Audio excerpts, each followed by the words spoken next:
Hey guys, James here. So this is a response to Metal Skin Studios regarding abortion, male reproductive rights and the validity of speech.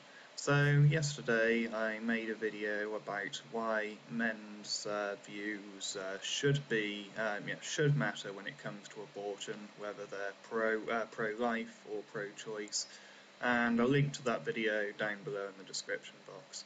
But there's a couple of points I'd like to add about that before I get into male reproductive rights. Now, I think that not being a member of a group which you're defending can be quite a positive thing. For a start, you're not going to get people who are telling you that you're just looking out for your own interests and therefore you're just extremely biased. And that can be quite a good thing. It means that more people will listen to you who otherwise wouldn't have. Girl Writes What, one of the best known female MRAs, is a perfect example of this.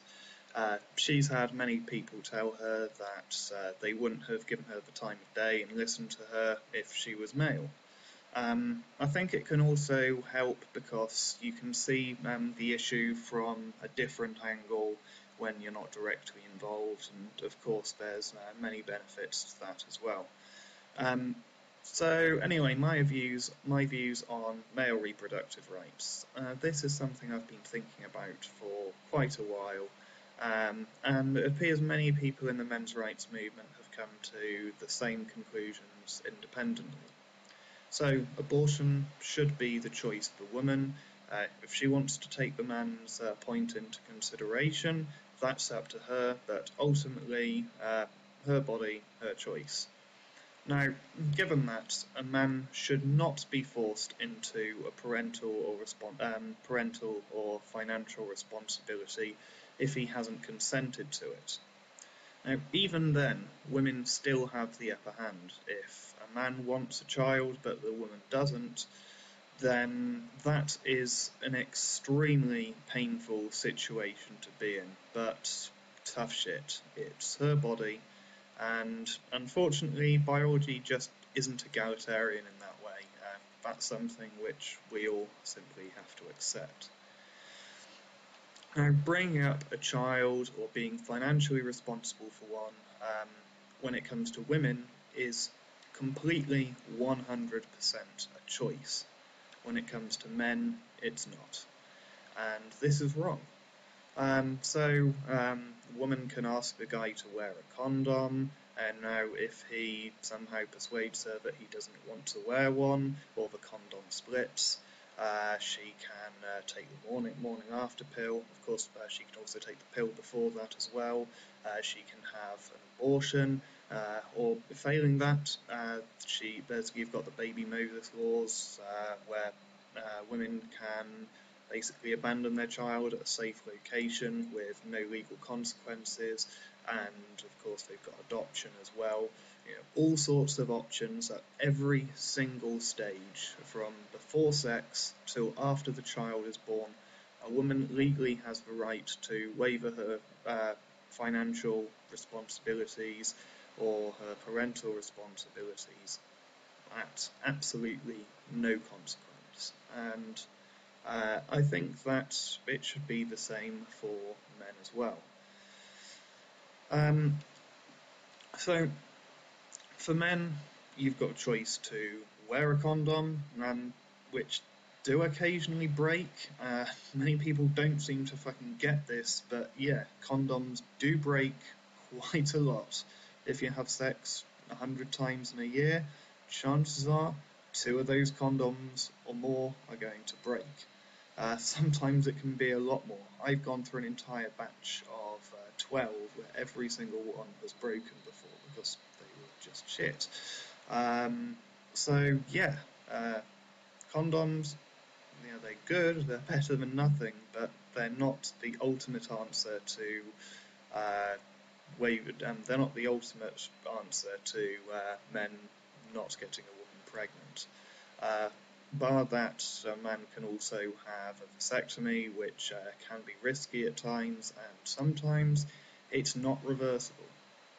Now, if a woman gets pregnant as a result of a condom breaking or a man not wearing one, society's view, um, even among pro-choice people, is, well, you should have thought about that before you spread her legs. This is the exact same fucking argument that the pro-life people make. This is the only problem I have with the sex-positive community as a whole. They're only sex-positive when it suits them. Now, women lie about being on the pill sometimes, or fail to take them correctly. Society's view of that? Well, your fault for trusting them. No, what that is fraud.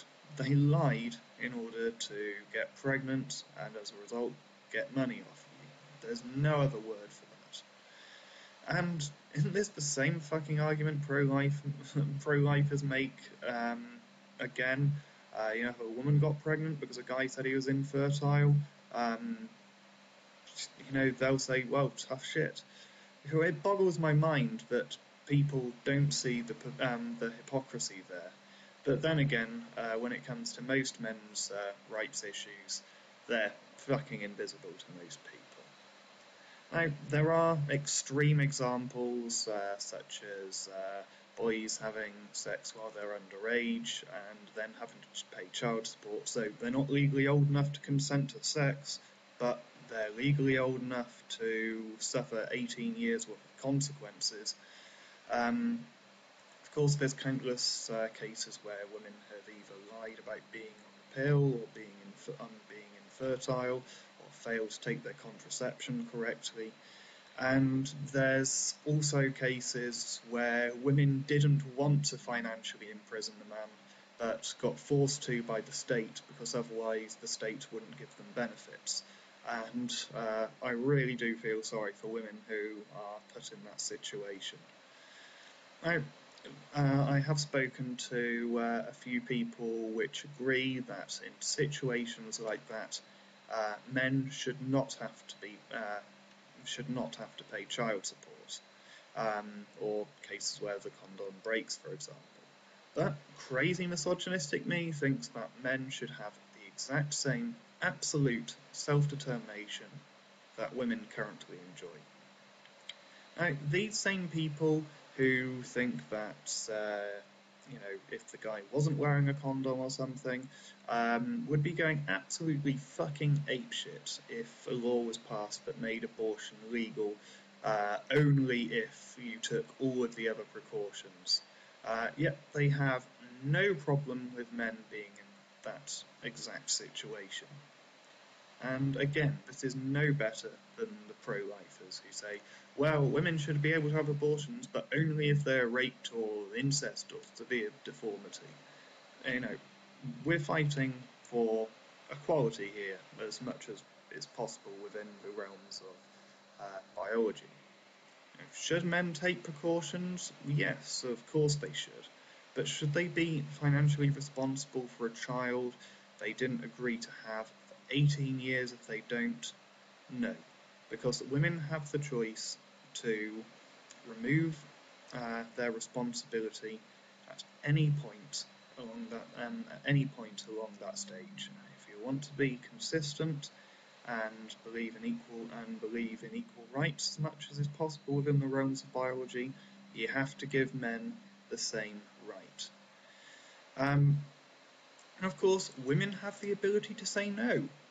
If a man isn't wearing a condom, they have just as much right to say no as the man does. Now, personally, I disagree with child support full fucking stop. Why the fuck should someone have to pay to not see their child? It's like the law's kicking you in the nuts and then pissing on your face. All of the people I know who don't see their children, male and some women as well, have been screwed over by the family courts. The legal system is giving someone a financial incentive to lie, threaten, and screw over someone's life, and it's just absolutely sickening.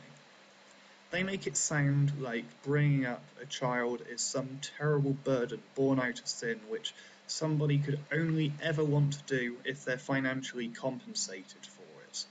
And again, that is just sickening. So my view is that parenthood should be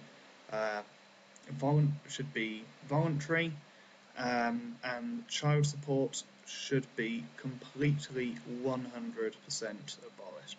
So thanks for watching. I'm sure that there's going to be lots of comments down below, because even though I think my view is quite egalitarian, it seems to be considered quite extreme by most of society. So if you've got some questions, leave them down below. I'll do my best to answer them, or better yet, send me video responses.